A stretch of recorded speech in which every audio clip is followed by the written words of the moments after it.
Here we go. Okay, so we've done some introductions. We're going to be talking about urban agriculture in this section, understanding what actually is urban agriculture in Winston-Salem specifically, within the city limits, understanding the standards of our urban agricultural ordinance, and how community gardens and urban livestock do and do not fit into the same processes in that ordinance. And that's why Donna is with us here today. We'll also be talking a little bit about the Urban Food Policy Council. Michael Banner is going to give you some of his perspectives on the urban agricultural work and his role on various councils, committees, commissions across multiple different levels of the food system, from our own Urban Food Policy Council within the city of Winston-Salem to the Forsyth County Government's Advisory Board on Agriculture to Piedmont Triad Regional Food Council to 1,000 other things that I know Michael Banner is involved with, and I'll let him talk to you about that. So what is urban agriculture in Winston-Salem?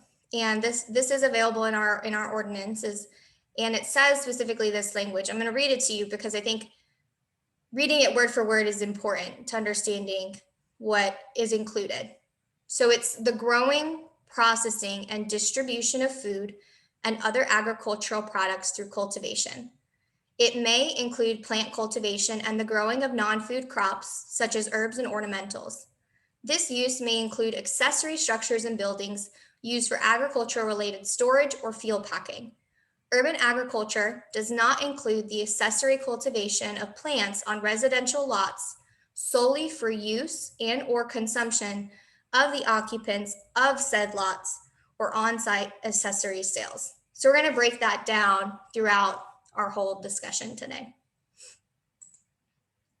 So general standards of the urban agriculture ordinance. Of course, what we're talking about today only applies to properties within the city limits. And as I understand it, Donna, and you can probably confirm this, Forsyth County has its own set of ordinances that describe what is permissible kind of in the broader scope of the county. Yes, that's correct. And for our discussion here within the city limits, again, there's a permit cost and kind of application fee. I think you can think about it in both ways, of $25.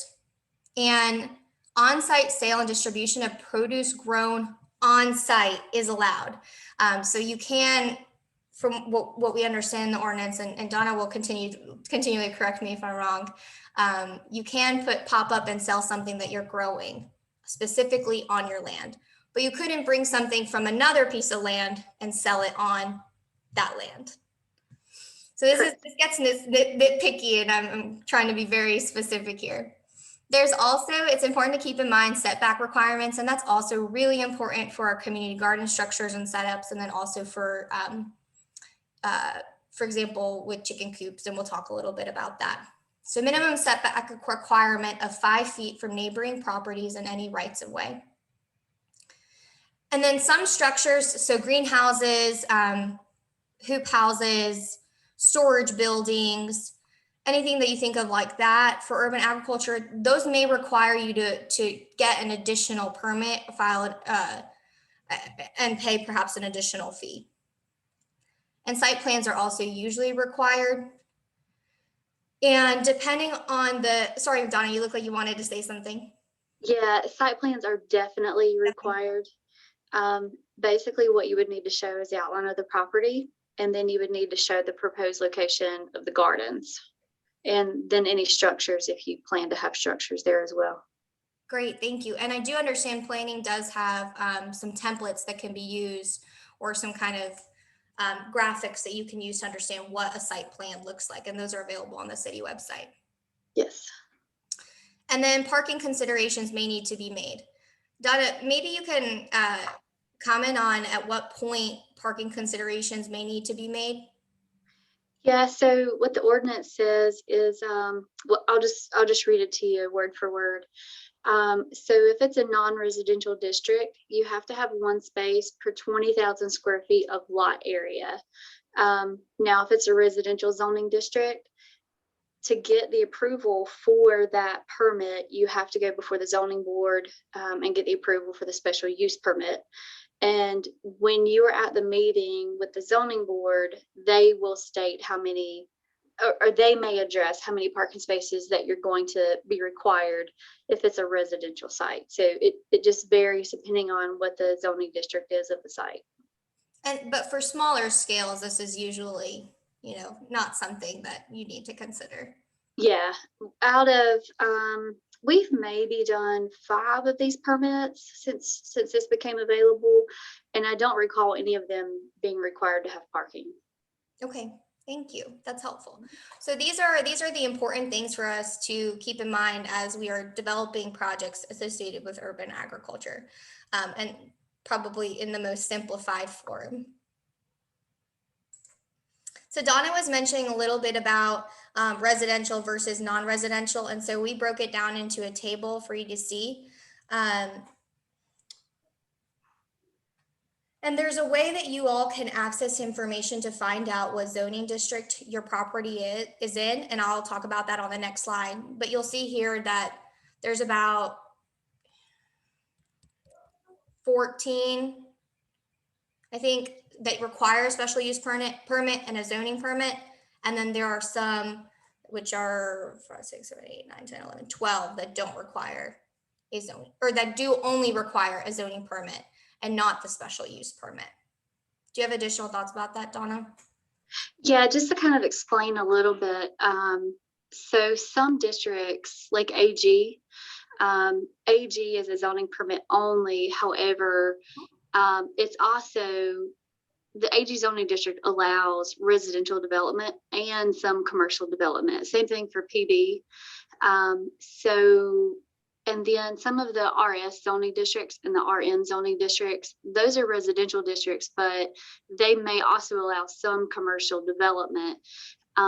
So they get really strict on the RS and the RN requiring that special use permit because those lots tend to be smaller lots. There may be some out towards the county that are still city limits, but we tend to have houses or, properties are kind of closer together, even in the RS30, RS20, and RS40 lots. So I just kind of wanted to point out that the zoning permit only still may be a residential zoning district. And then the special use might actually allow some commercial too. That's just how they divided that up when they wrote the ordinance. Thank you. So this is kind of hard to interpret if you don't exactly know off the top of your head where you fall in. So let me talk a little bit. I'm going to skip down here to number 2 and then we'll kind of walk through it. But you can find out your zoning district by going to this website, and I'll pop that into the chat for you all.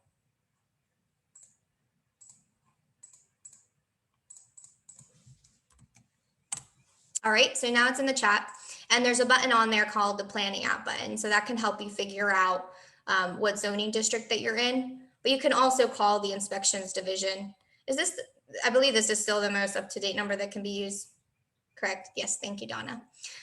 So here's kind of again, we've broken this down to the most simplified language and version that we can do. And we're actually working on updating the information related to urban agriculture on the city's website.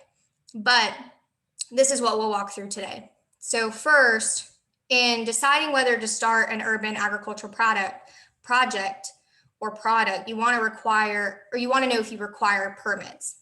And the answer is it depends.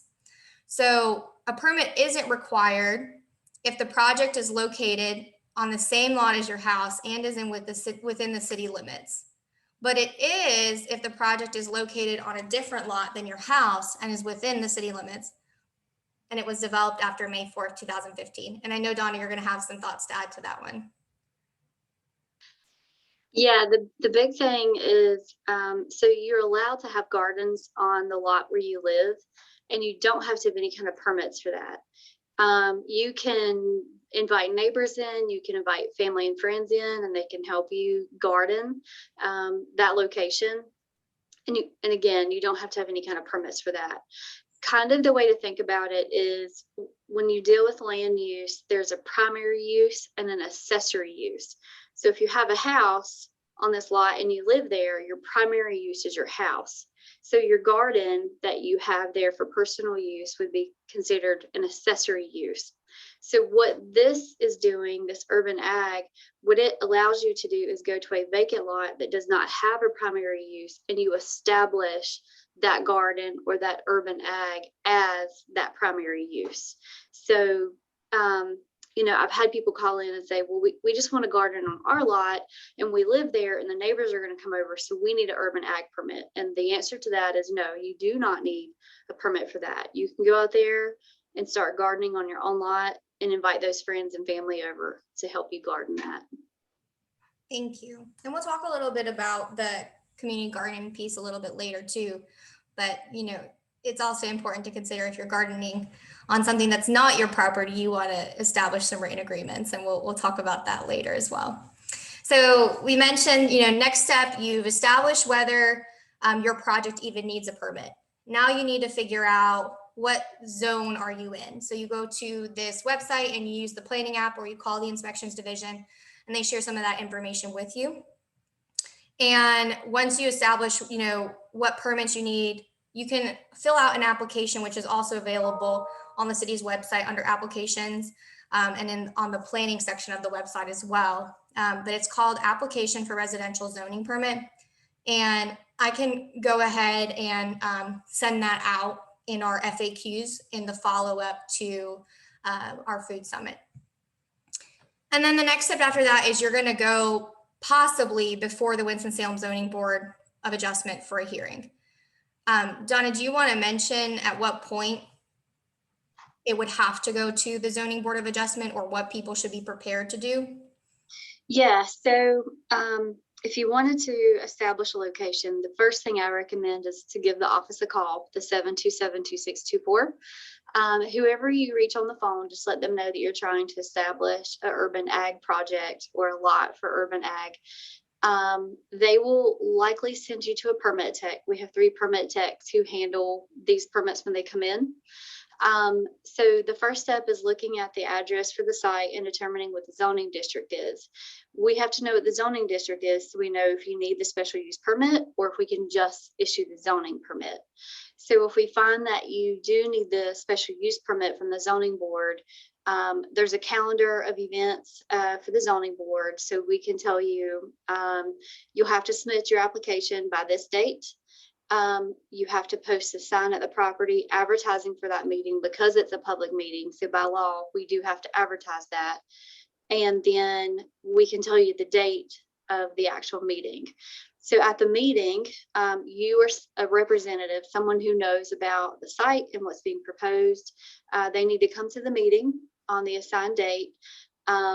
They get to present what they are proposing. The board will ask a few questions and then they either grant your request or they deny it. I've never known of the board to deny a request for urban ag.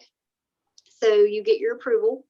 And then once the permit office gets notified from the board staff that the request was approved, then we move forward with actually issuing the zoning permit. So with us being closed to COVID, most of our communication right now was going through email and then obviously over the phone as well.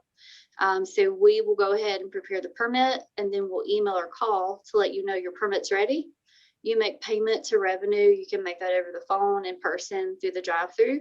And then once that payment is made, then you can start on your project. Thank you. And there's some differences in the process for livestock and the requirements and conditions for that. So I just wanted to note that on the bottom as well. So there is an urban agricultural toolkit available. I will again pop that link in the chat for you all. Oh. There's a lot of links because this is really resource-based information. So I will be continuing to do this throughout for you all as well. All right, community gardens. So there are many types of gardens, you know, from school gardens to church gardens to kind of what Donna mentioned, to just having it on your property and having, you know, some of your family members over, to having it on another vacant property and setting that up. So There's also flower gardens and food forest. There's just different ways to do that. And that's going to be discussed in the session tomorrow around community garden that Forsyth County Cooperative Extension will be leading that conversation on. But something that's really important to know is who owns the land. And figuring that out and contacting the landowner and having a written and signed agreement by both parties, both the person requesting to use the land and the landowner, because it is illegal to use that land without having an agreement. So that's something that's really critically important when you are working on a community garden project. Verbal commitments are great, but you really need to have it on paper and have that on hand. And, you know, from the who, what, where, when, why, what's the purpose, length of time that the agreement is in place, things like that. And once you have that established, and you can get landowner information from the tax office, and again, using the same link, but you can work with the inspections division, which Donna is a part of, to apply and acquire those permits. Some other considerations for community gardens. We really encourage you all to think through where your water source will be in advance and to figure out with the stakeholders associated how that's going to be paid. Because in terms of sustainability of community gardens, that's something that I often hear is a challenge. One community member moves away, the new community member moves in, and they were originally providing that water. So you got to think through, how are you going to sustainably provide water throughout? It used to be through the Grow Winston-Salem program out of community development that we were able to provide water at the city through using fire hydrants. That is no longer possible due to some law on using the fire hydrants. So, and safety concerns for fire. So we cannot do that at this point anymore. However, Forsyth County Cooperative Extension does have some resources for rain catchments. And so I have been able to help some community gardens with acquiring some rain catchments to be able to provide water. The other important consideration, you know, your water and your soil are two biggest considerations other than your written agreement, but acquiring a soil testing kit. We are in an urban setting, so I think it's really important when you're going to grow on land, especially if you grow directly in land and not in boxes, to get a soil testing kit. And the Cooperative Extension does provide those to folks. And it does seem like they also have a soil testing event coming up soon. Are there any additions you have to make, Donna? No, ma'am. And one point I know, this is a question the Urban Food Policy Council often has of me, is how can someone use a vacant city lot for the city of Winston-Salem? And the way that that can happen is that a community organization comes forward and has a purpose that they're trying to achieve, whether it's, you know, filling the need in a food desert area, whether it's, I've seen some purposes around childhood development or workforce development, just establishing purpose. And they come forward to the city asking if they can use vacant land. The city will create agreements with organizations, not with individuals. It has to be with an organization of people. And there has to be some level of giving food free for the community. But as you all know from the discussion with Liberty Street Market, we are currently working to see how the language can be adjusted to allow community gardeners to also vend in spaces like the Liberty Street Market. A huge factor to consider for if you're going to approach the city to use a vacant lot is that you need to have insurance, a certificate of insurance. That's going to be a big thing that our real estate department is going to ask for. We cannot move forward with even establishing agreement without the certificate of insurance. And we will establish that agreement for a length of time, and our city management's office and council will approve that from real estate. So that's something that's possible. We do have partnerships with different churches, a lot of churches and some nonprofit organizations that do use city lots to do community gardening. So that's definitely something to consider. Urban livestock. So what's considered, what's allowed? Chicken, fowl, and pigeons, probably the most common one that people want to have within the city limits. And the answer is yes, you can have those on your property with conditions met and with your permit. So these conditions, there's many of them, but for a reason. It's for, you know, protecting the neighbor surrounding your lot. It's also for sanitation and safety concerns. And so some of those include, you can only have 5 hens in residential zones. You cannot have roosters. Waste has to be regularly removed.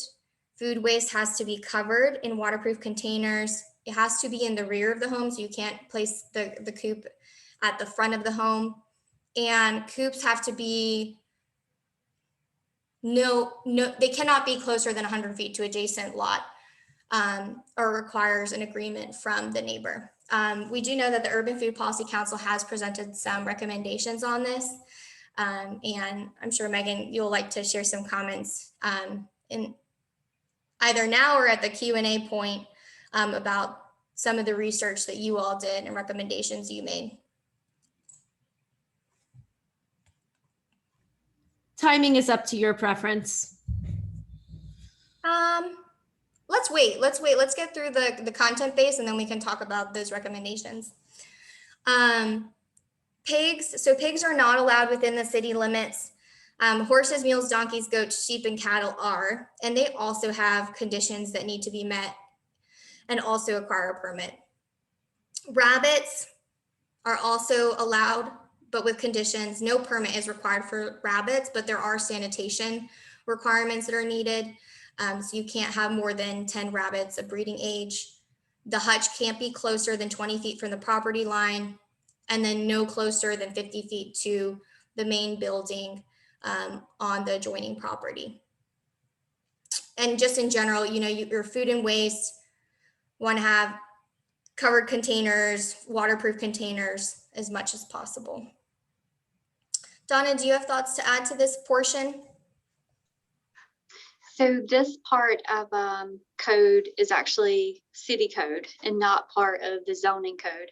So it would be found in a different location than where you would find the urban agricultural code. So I'm not sure how many people here are familiar with the city code. So if you want a direct link to that, we can get you that information as well. Because like I said, it is a different website, totally different code book from where you would find urban agriculture. And maybe, Donna, we can include that in the follow-up FAQ of where people can find each of those. I'm making a note to myself. Okay. Great. So I wanted to kind of shift a little bit here away from the ordinances piece and talk a little, and code piece, and talk a little bit about the Urban Food Policy Council, which is, again, an advisory body to the city council. And you all have many duties that are laid out to you, but just in general, the theme is trying to improve food access in Winston-Salem. So the purpose explicitly written out is to initiate and promote actions that increase food access, with a particular emphasis on activities in the urban core of Winston-Salem. And so the Urban Food Policy Council does make recommendations. Megan will share a little bit about backyard chicken recommendations and research that they have done, to things like breakfast in the classroom and trying to partner and advocate for that within the school system, to the Liberty Street Market Initiative, to just creating a hub of food resources, which is available on the Urban Food Policy Council website. So anything related to food access, you know, you all as participants have an opportunity to meet with the UFPC members and talk about policies and recommendations and develop those with the Greater Council, should the Greater Council choose to pass that recommendation up to City Council. And they meet every second Thursday of the month at 6 p.m. And right now those meetings are being held virtually. They are available live on the city's YouTube page. But if you want to join and be a part of the agenda, we can make that happen with the approval of Megan, who is our chair, and include you on that. So you got to meet a few of the members at the beginning, but I also included it here. There are 9 seats on the council, and there are 8 currently filled. So there are some open. There's going to be some shifting around happening on the council, maybe in September. You'll see that there are some terms expiring September 2021. The folks currently sitting in those seats do have the option to continue. And if they do decide to not continue, we will definitely be posting on the city's social media page, and or there will be a press release issued about the vacant seats. So we are working on filling that final seat as well. All right. Well, now I want to pass it off to Michael Banner. He's going to share with you a range of perspectives, from his positioning being a community member. As I mentioned, all of the councils and committees that he sits on related to the food system, his experiences with how the council got started, what they've worked on, and just in general, his overall thoughts. And I'm going to stop sharing my screen so that he can engage with you all.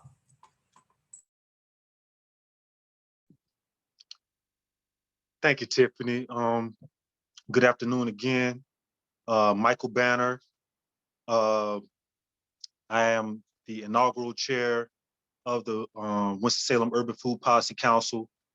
I like to always address myself as a grassroots agriculturalist, meaning that I approach agriculture from a grassroots perspective and not necessarily, projecting institutional viewpoint on the work. Of course, our council work is very plastic, meaning it is far from done, it's very malleable. It can be formed and molded towards the will of the people. And I strive to my utmost to always build in congruence with the will of the people. For like my mentor long said, who feeds you controls you. And, by us employing ourselves in growing the food, we want to make sure that we're responsible and making sure that we have our finger to the pulse of the intentions of the people. I am sitting on the board now, following the directive of our great chair, Megan Regan, who has gotten a lot done in her time here. I am sitting on as a member of Forsyth Food Works, which was formerly known as Forsyth County Food Consortium. And they were very instrumental in getting this whole food discussion started in Winston-Salem, all the way down to the root of the urban agricultural ordinance that we're just discussing. I always like to say Marcus Hill is one of my greatest teachers. He's the one who really helped temper me and get me from being this radical, wild guy who liked to wield machetes and hoes. And now, a lot of times you might catch me with a pen and a notebook, you know what I mean? And he was the shadowy individual who was lamping right by the entrance of the city council, the city hall, as the ordinance was being passed. I was a community firebrand who demanded equity in the form of this ordinance from city council. And we had great advocates in tow with us. I'm not going to name all of them right now, but Mary Jack Brennan being one of them, who was the head of urban farming and the lead of the agricultural capacity at Cooperative Extension. So as we got this ordinance passed with unanimous support, even with a standing ovation from the council, as I was leaving out of the city hall, Mayor Jack was the first one to greet me on the steps, speaking to the creation of this urban agricultural or urban farm school out of Cooperative Extension. And of course, I was like, I want to be the first. So she did, line me up and sign me up for this urban farm school. And I was one of 4 pilot members of the urban farm school, where we took 22nd and Cleveland Avenue and turned it from a place that was a dumping ground in what was historically known in the community as Vietnam, and turned it into a farm. You know what I mean? We pulled all the glass, the rocks, the syringes, the wasted condoms, all these things out of the field and replaced it with rows of land that could be used, 3x8 beds that could be used to grow food. And we did that in a short period of time, taking that food into that space that we were just speaking of earlier, the Liberty Street Market. And I'm just trying to give you a backdrop of kind of like, how some of this policy is definitely, rooted with the movements of the people. So we don't separate policy from people. That was definitely one of the hallmarks of these policies that got instituted. And looking forward, like we said, this is an incomplete or unfinished project. We're always trying to improve on the policies that we instituted through recommendation from this Urban Food Policy Council. I heard some concerns earlier about how can we really protect the interests of the people in the surrounding areas around Liberty Street Market. As Megan Regan said, we're doing our best to do that. I don't know if it's necessarily a policy with the 5-mile radius that we have instituted towards, the people who will be in participation with this farmers market, but that's something that we should probably look at. Also, we have, Marcus Hill has been a strong proponent of the good food purchasing policy, which holds anchor institutions responsible and accountable for redirecting their funds back into some of our urban farming efforts. So that, the more that we expand from these little lots that we are working with, and the more we, scale up, we'll be able to take our food and sell it back into the Head Starts and the public health department, the city itself. Some of these these large institutions, Winston-Salem State, we can hold them accountable into buying our food, and that will create a grassroots economy in our community, and it will also reduce the carbon footprint, so that food don't have to be shipped around so much. It can come right from the neighborhood, right 1 mile here, 2 miles there, and land right there on your kitchen table or the dining room table. Also, we suggested an organic protocol land management program that could have been instituted in some of these public park spaces where, we could take these acres of land and turn them into edible landscapes responsibly, deleting all the negative inputs of pesticides and herbicides, and restoring a lot of the beneficial insects and the flowers, and creating more biogenerative soil. Also, sequestrating, I don't know if I pronounced that word right, the carbon back into the soil, so that we can just increase the bioactivity of the soil, which we depend on to grow healthy food, nutrient-dense food. These are things that we look forward to advocating for moving forward, in addition to all the progress that we've made as a council, just so that we are more than just, waving this flag of progress from a policy council, and we're staying very equity minded, so that we can restore equality to the people who've been deprived the most. I would like to borrow from a page from one of the old writings of Forsyth Food Works. I forget exactly what the name of the document was, but it's speaking towards the redlining in the community that lent to a lot of this disparity and this food island, or pardon me, these food deserts that we're now trying to replace with food aisles, where the food aisles are not necessarily just as you're walking through the grocery store, but it's also in the community. As you walk down the street, you might see a pop-up garden, you might see a pop-up market, and again, we'll be being intentional about reducing the carbon footprint.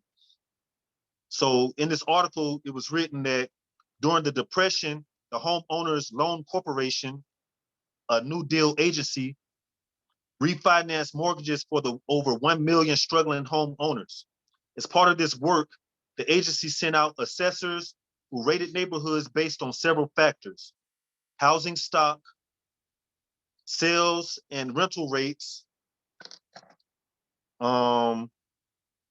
the physical attributes of the terrain, and threat of infiltration of foreign-born, Negro, and lower grade populations.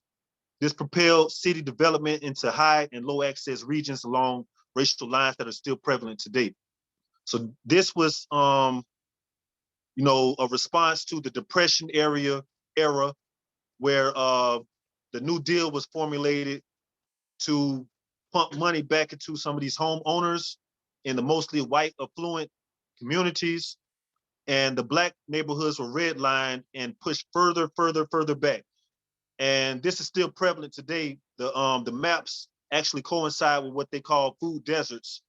And, even as we're coming out of, we're still in the midst of a pandemic right now, I think that these are really congruent matters.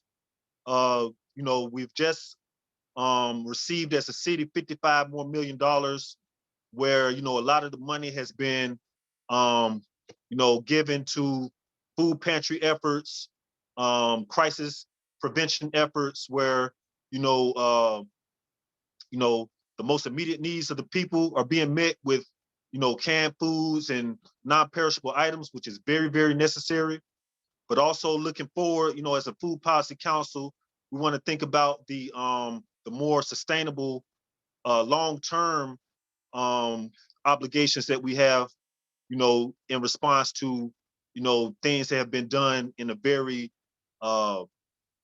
empirical way that cannot be denied.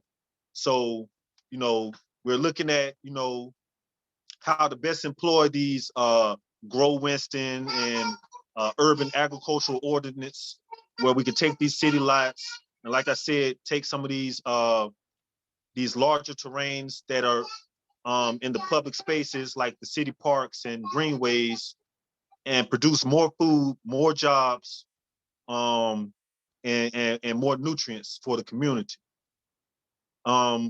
I definitely want to lean on Megan Regan for the chicken conversation. I think that's very important.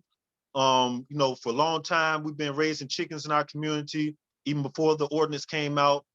It's already been established that with these numbers that it's kind of like, it's harder, it's more cumbersome to, fall in line with these regulations as far as paying for the permit and building the coop and the land requirement obligations, just to raise a few chickens to get a few eggs. So a lot of people circumvent that process and just put chickens in their yard to, eat up the bugs and manage the soil and things of that nature. So we definitely have to be sensitive to that, being that we're of a low economic status, and we don't want to impose more burdens on the community where, we do have a vanguard such as ourselves, being the Urban Food Policy Council. Just want to be very sensitive and intuitive to the needs of the community. So that was a lot of what I wanted to say, going into this conversation piece. And I don't know if you want to go right into the conversation with Megan now, but I just wanted to open that door. Thank you. Yeah, sounds great. Thank you, Michael, for your perspectives on all of this. I know you're very important in the food system, so we greatly value your input and your perspectives and how much you've worked on the food system for many, many years. So, Megan, if you wanted to share some of your perspectives on backyard chickens. Yeah, definitely. So here I think, our council, as I mentioned this morning, has 10 duties set forth by the city council. And one of those is quite specific in other duties as assigned by the council. And so Mayor Pro Tem Dee Dee Adams is very involved with our council, and she was also very involved in developing the concept of this advisory council as one of the councils for the city. So at one point, myself, Mr. Banner, and I don't remember who else was in attendance. There may have been one more member of our council in attendance. Bila Covington. Huh? I think it was Tim Bila, if I am mistaken. I think it was as well. Met with Mayor Pro Tem Adams, and we were pitching a few ideas. She also was giving us a few ideas, and the chicken permit topic came up. And it was something that she had asked us to look into. You know, it was one of those uncertainties from a policy perspective from the city's end that we had this policy. You know, I don't remember exactly how she worded it, but she basically said, we have this policy and I really haven't heard much about it. And so we, as a council, decided to look into the policy. And so again, sort of, the approach I took was the researcher approach. And I am grateful I remember reaching out to Donna Beck at the time, as well as a few other folks to pull some data on the permits. And so what we did was analyze the policy that was passed, both in terms of comparing it with other city policies or lack thereof in our state related to chickens and other common backyard fowl. So it's like chickens, pigeons, quails, etc. And also analyzing the usage in our city. So both in terms of the design of the policy as well as the usage. And we prepared a report, and it's really exciting. It may or may not be on our council's website, but I'm certainly happy to share it. It's probably longer than most people would enjoy reading. But basically we found that for some comparable cities, some of our comparison cities were Greensboro, Charlotte, Raleigh, our permit cost was much higher. So those cities that had a permit cost, it was $25. City of Winston-Salem was $100. We looked at a sort of return on investment, right? So the idea of this policy was put protein on the plate. If you can raise some chickens in your backyard, they lay eggs, that's protein. And so we also did a cost benefit analysis. Typical dozen eggs somewhere between 75 cents and $1, depending where you get it at. So Food Lion, Walmart, Aldi, versus the cost of the permit, the cost to either build or purchase the coop. So the coop is quite luxurious, considering you can only have 5 hens, quite a large size, almost like a mother-in-law suite size, right? And so there, whether you wanted to build it from scratch or buy a pre-made coop, we sort of priced out what's the timing to lay enough eggs and get your money back. And it just was never going to be cost beneficial, right? In terms of every few years, you got to buy new chicks because you can't reproduce them. You can't have roosters. You can only have 5. How long you have to feed the chicks, the more expensive chick food, but then their average 2 to 3 years of laying time and the coop and the permit.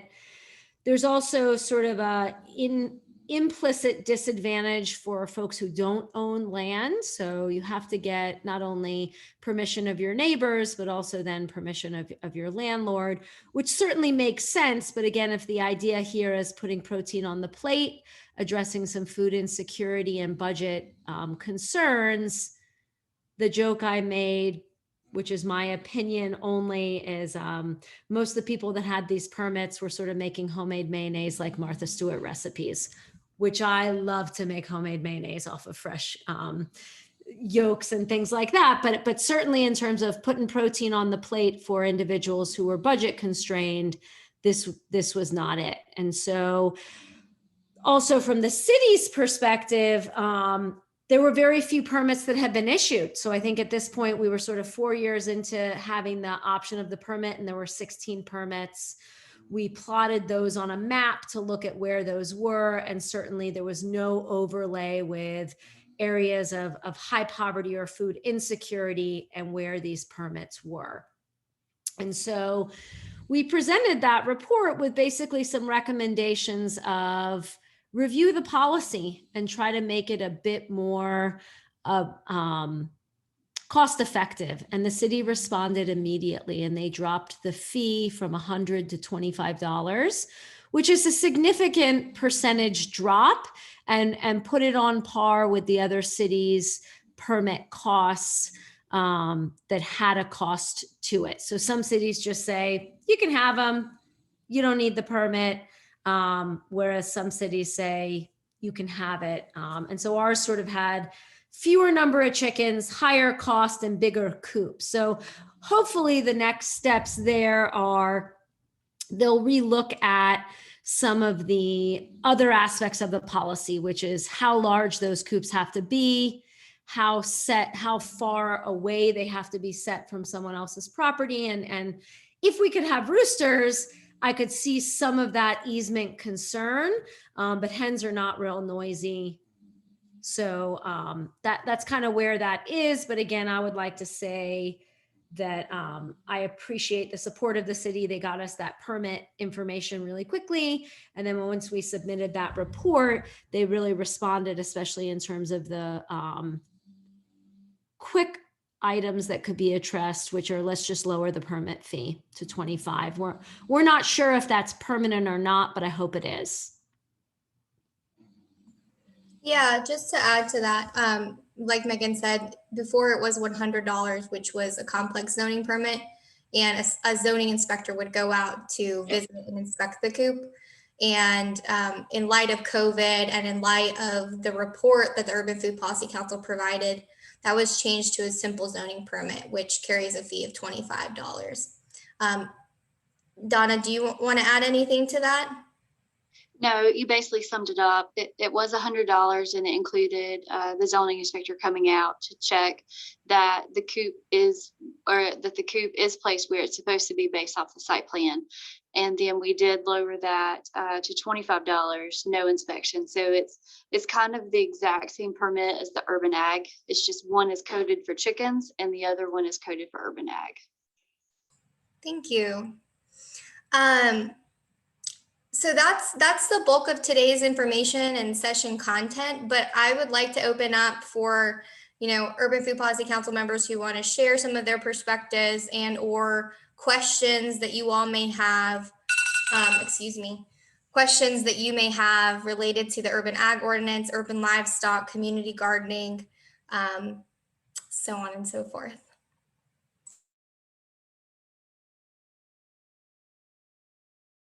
And you can feel free to just unmute or pop your question in the chat as well.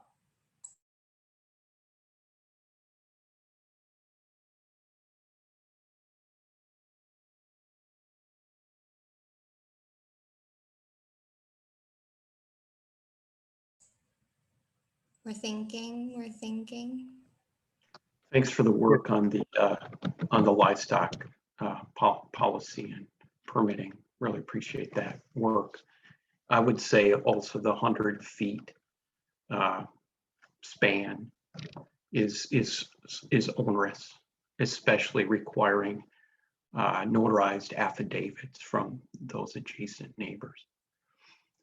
I want to ask about, when we talk about a community garden, are we talking about annuals, or does that include something like a food forest and all of these permits? Donna, does the ordinance distinguish, or do the codes distinguish anything in terms of, what's being grown? No, the only thing that it goes back to, because community garden is not a term in code. So I can't give a lot of information on something that we don't actually define. When I see on the website, the community garden, I think of making it a project where it's several neighbors, organizations coming together to do this gardening project. The only definition that we have to fall back on as far as what those community gardens can include would be that definition, just like what you had listed in that slideshow. That is straight from the code book. And hang on a second, The first definition I had up? yeah, I You want me think to pull so. it back up? It should say clear code, chapter 11.2, chapter 11, section 2.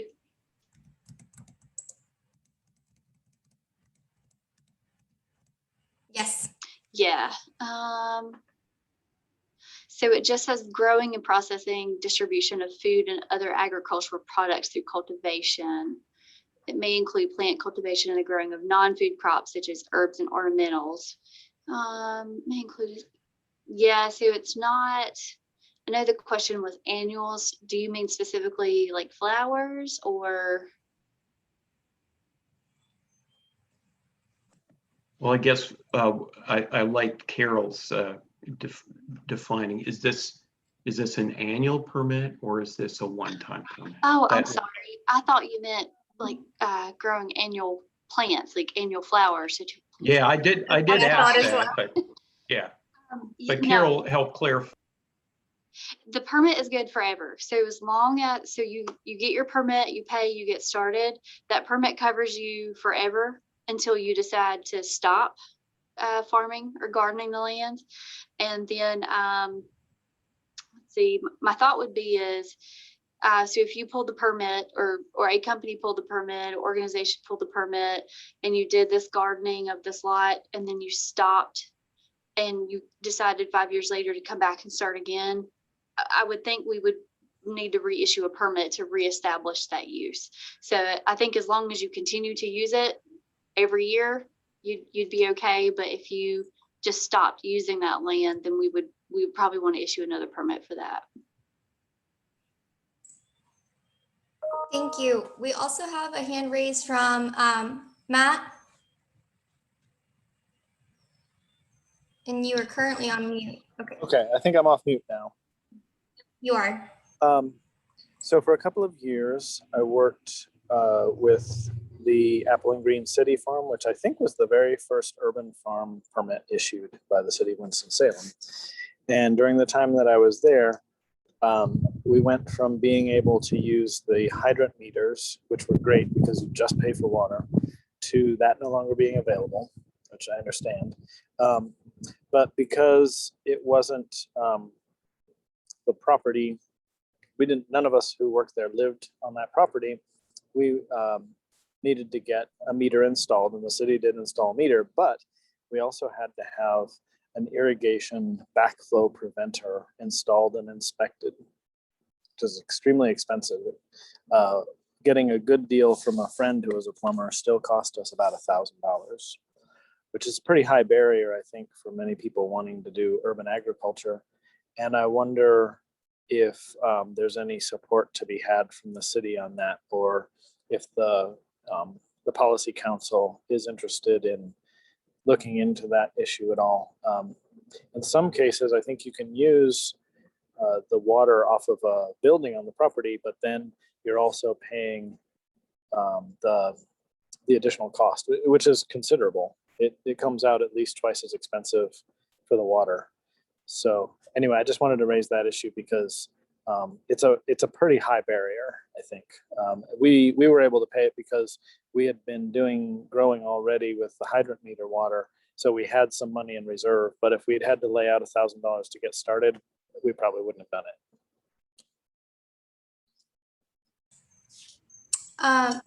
Go ahead, Donna. So some of that may be something that inspections can help with, inspections division. The permit fees for the irrigation system, that more than likely should have been our cheapest plumbing permit, which is $65. There's a possibility that we could talk about, or I could present to the directors, maybe considering to lower that fee. I don't think that that is regulated by any kind of state legislation. The code itself is, so we can't really give on the code that the meter has to be placed to or built to. Same thing for the plumbing. All of that is a code written at state level, and at the city level, we can't waive that. The fee is maybe something we can do something about. So I can go back and speak to our chief building official. He is typically the one who sets the fees for construction permits. So I can run that by him and see what his thought is on that. Okay. One thing that's worth considering, I think, though, is that by far the bulk of that cost is the backflow preventer itself and the labor to install it. And as I understand it, the code is that you can't do your own. Even if it's going to be inspected, it has to be done by a certified plumber. I guess there's probably nothing to be done about that, but it is really expensive. Yeah, the labor and the material, like you said, is probably what was the most expensive.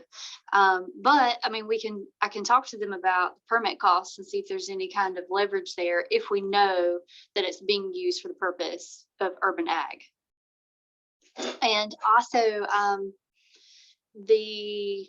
I don't know exactly which department would be appropriate to speak to about this, but there's likely a cost for the meter itself, a meter permit through, I guess, utilities that gets paid through revenue. So there might be a possibility to speak with them to see if they're willing to waive a fee or decrease the fee if they know that meter is going to be supplying water for the use of urban ag, or, you know, for a community garden. I think if the Urban Food Policy Council and Megan, you all wanted to pursue some sort of recommendation like that to utilities, you could certainly do that. Utilities was the one that shared the policy with me around, you know, not being able to use the fire hydrants for private use at this point anymore, just because of fire concerns. It has to do with hazard concerns. So I can't speak to whether the Urban Food Policy Council would want to consider that as a possible future recommendation or include it on the agenda at some point, but I'll let Megan perhaps speak to that if Megan's there.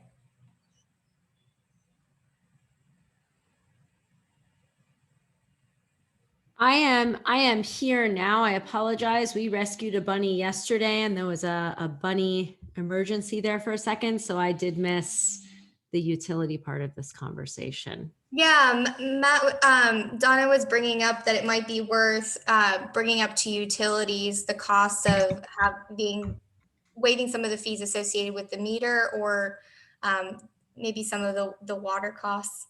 If it's known that that's for a public community garden use, and that recommendation could be passed up through me and through utilities, if that's something that you all want to pursue and Matt was suggesting.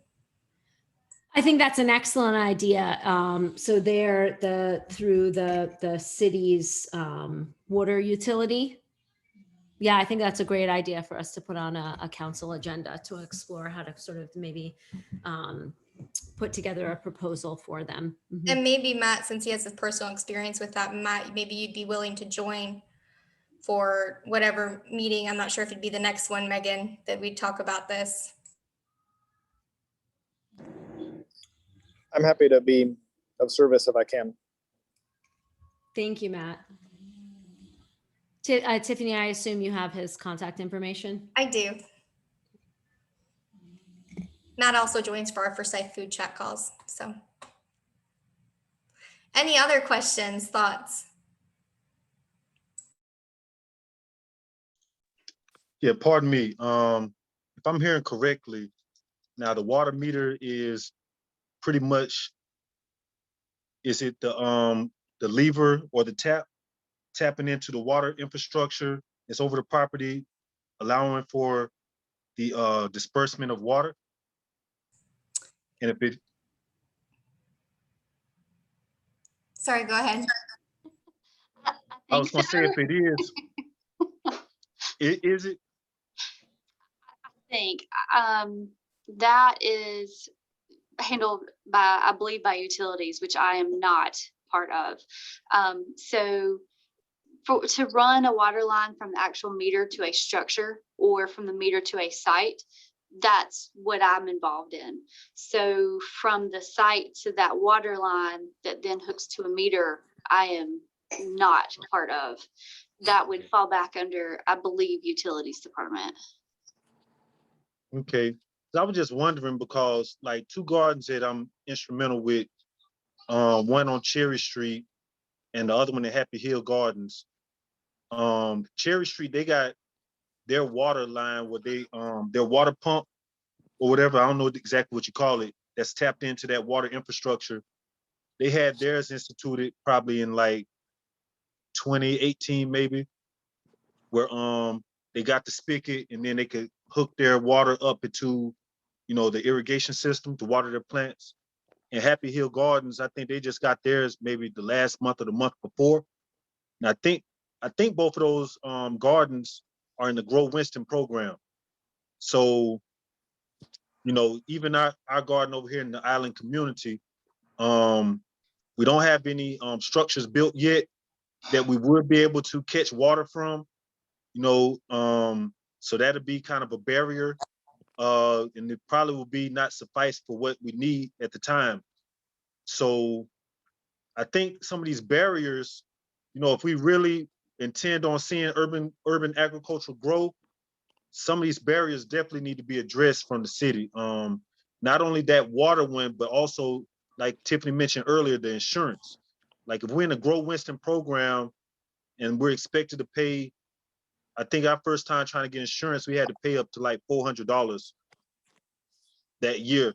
You know what I'm saying? So it's hard to even generate a lot of food or a lot of income from these gardens. So if we, you know, doing the water, we're doing the insurance, like how viable are these programs to really generate money for the people growing the food?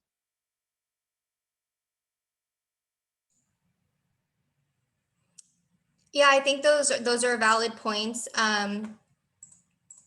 The certificate of insurance is really important from the standpoint that it's on a city vacant lot, and I have to understand that requirement more. It's difficult for me to speak on the specific requirement that comes out of the real estate department. And you probably have more of a concept of the cost of it than I do, but I just know that that's the one of the most critical components that real estate outlined for me, is that in that agreement, a certificate of insurance is needed, because there are liabilities associated, and you need to be protected and the city needs to be protected when leasing that land out. The water is certainly another hurdle, and why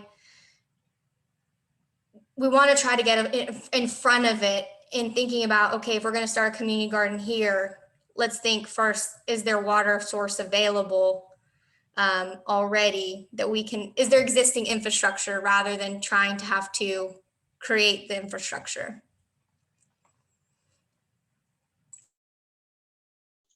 Yeah, just kind of to add to what Tiffany said, I definitely feel like those are barriers. And I mean, it makes things so much harder. So the downside is those barriers are, there's so many different departments involved in that. So it becomes reaching out to all of those different departments. You know, like I said, plumbing code is state regulated. So there's nothing there that at a city level that we can change. Utilities, they're going to have some state legislation in place too, as to why some of their fees are the way that they are, you know, why some of their codes are the way that they are.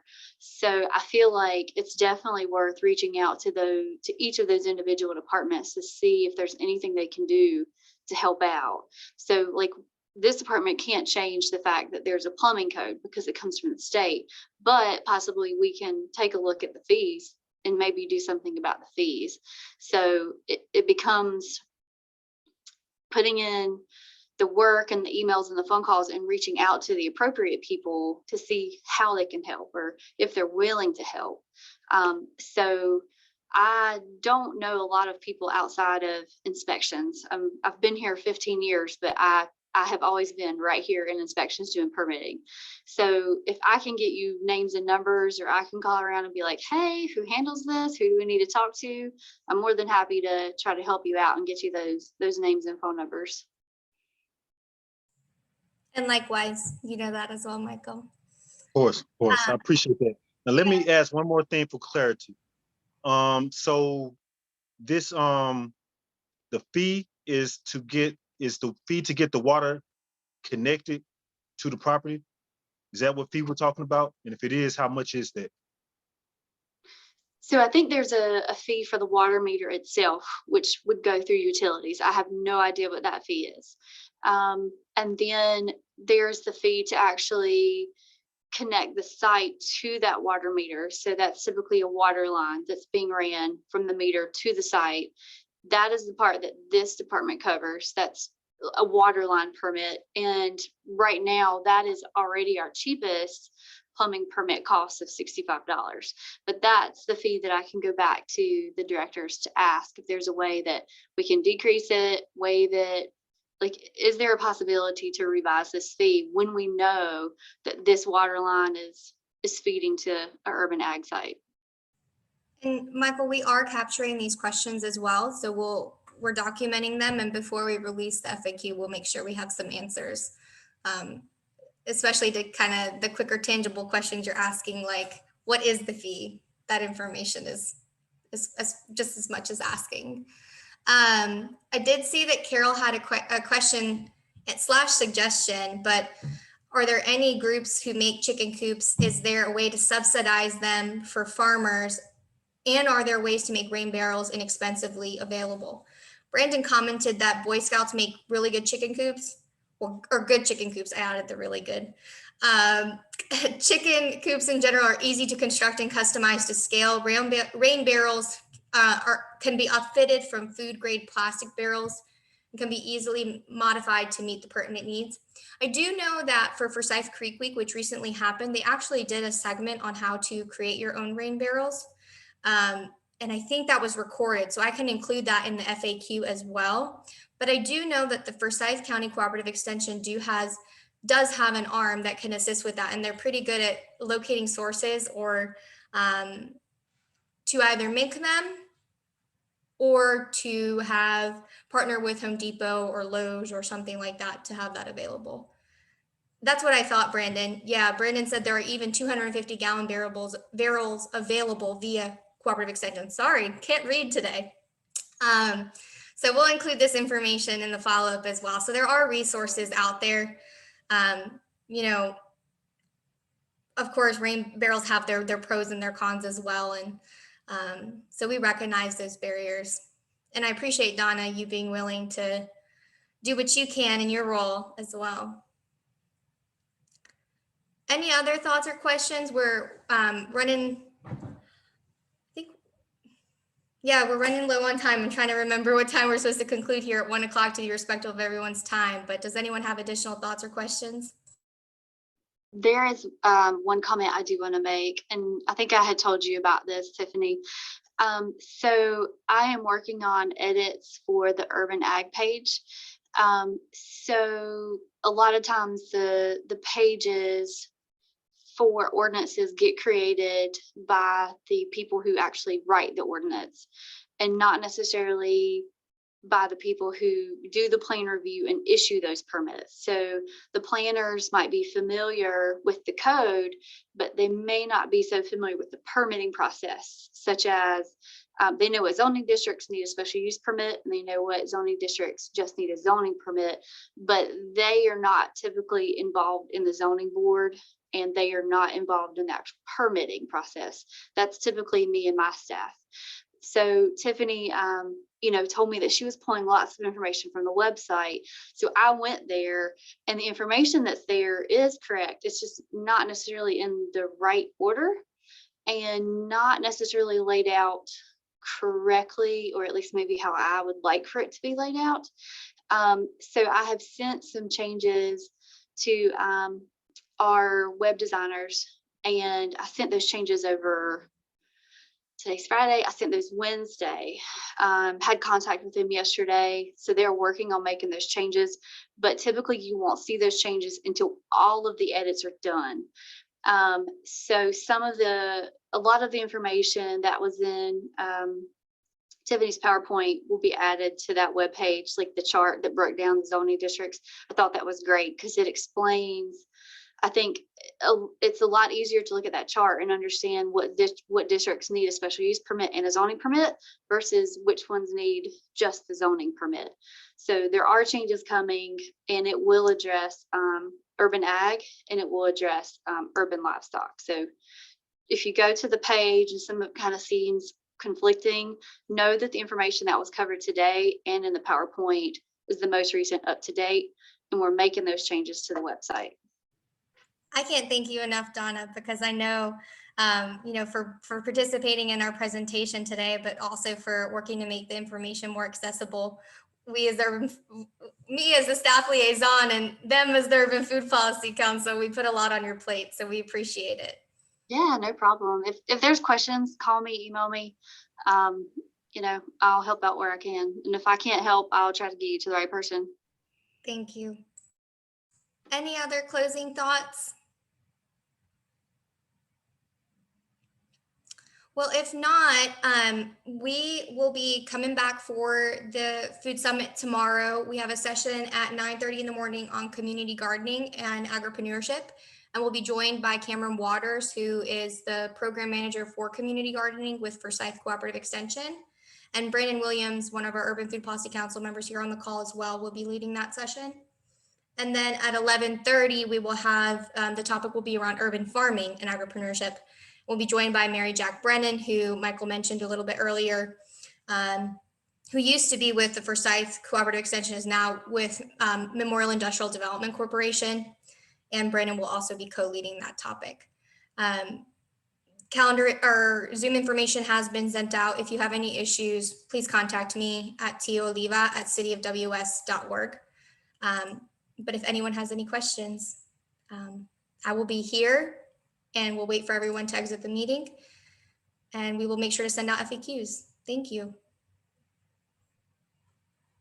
Thank you. Y'all have a good day. Thank you. Thank you, Ms. Donna. Y'all have a great day.